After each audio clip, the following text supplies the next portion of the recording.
ఉన్నారు భారతీయ జనతా పార్టీ. ఆ సిచ్యుయేషన్ లో వాళ్ళకి లెక్క ఏంటి, తెలంగాణ ఆల్రెడీ బిఎస్సీఎం అనౌన్స్ చేశారు కదా, బీసీసీఎం ఆంధ్ర కాప్ సీఎం అనేటటువంటిది వాళ్ళ ఫార్ములా. అవునా, చెప్పారా అది? ఇప్పుడు అంటే మీకు కన్నా లక్ష్మీనారాయణ దగ్గర నుంచి పరిణామాలు అట్లాగే సోమవీర్రాజు, కన్నా లక్ష్మీనారాయణ. అవును, పవన్ కళ్యాణ్ ఎంకరేజ్ చేశాక అప్పుడు బీజేపీ పురంధేశ్వరనో లేకపోతే మాధవనో పెట్టుకొచ్చింది ముందుకి. అంటే పవన్ కళ్యాణ్ ఎంకరేజ్మెంట్ కొనసాగించింది కదా పార్టీ. ఇంకా అంటే ఇక్కడ ఉన్నప్పుడు మళ్ళీ అక్కడ అదే సామాజిక వర్గం అన్నది పవన్ కి ఆల్టర్నేటివ్ అవుతుంది అన్న ఉద్దేశంతో కంట్రోల్ చేసింది అక్కడ.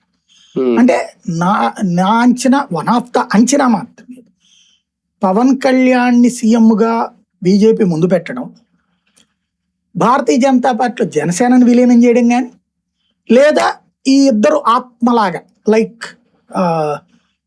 బీహార్లో జేడీయూ వీళ్ళ టైపులో అట్లా బలంగా ఉండేటట్టు. అందుకని అక్కడ జాతీయ భావం అది, అంటే బీజేపీ సిస్టర్ లాగా తన పార్టీని తయారు చేస్తున్నాడు ఏమో అనిపిస్తోంది.